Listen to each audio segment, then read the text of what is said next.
讲到疫苗数量伫咱台湾依然是真不足的，不过台北市的好心肝诊所竟然予一般民众来住。台北市政府调查了后，发现讲好心肝诊所竟然违规先予志工注疫苗，市政府也决定要甲诊所罚200万，而且取消注疫苗合约。市长郭文德也承认错误，认为这是内部管理出问题，也会甲相关人员移送政风处调查。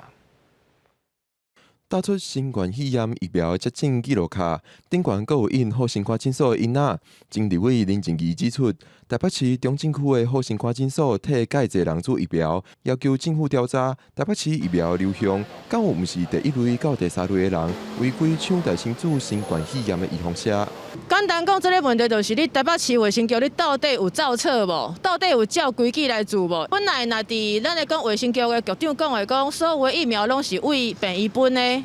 啊，若拢为病医分的，啊，哪有诊所出来？是你病医拍袂了，拜托诊所吗？台北市副市长黄珊珊讲，本疫苗到诊所确实有按照规定，不过规定爱予第1类到第3类的人员来先注。即马调查了后，发现诊所6月初7摕到第1批疫苗15罐，有用伫172个好心肝诊所甲好心肝基金会志工身上。6月初8阁摕到100罐，嘛用伫相关诊所甲基金会，总共1113个志工身上。外网上面是5月10几号公布的时候是没有，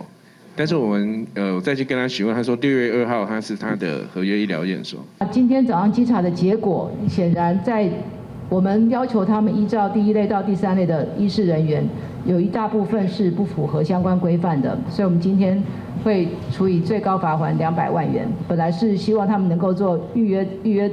的合约诊所，这个资格我们也把它取消。林静怡这期好心肝诊所的员工100通人，但是因是做了1000多人，这期诊所的职工哪有遐尼济？黄珊珊讲，台北市政府的内部相关人员无对诊所提出疫苗的需求进一步了解甲调查，这个行为是可能违法，会送警方调查。记者郭碧根、郑派文台北报道。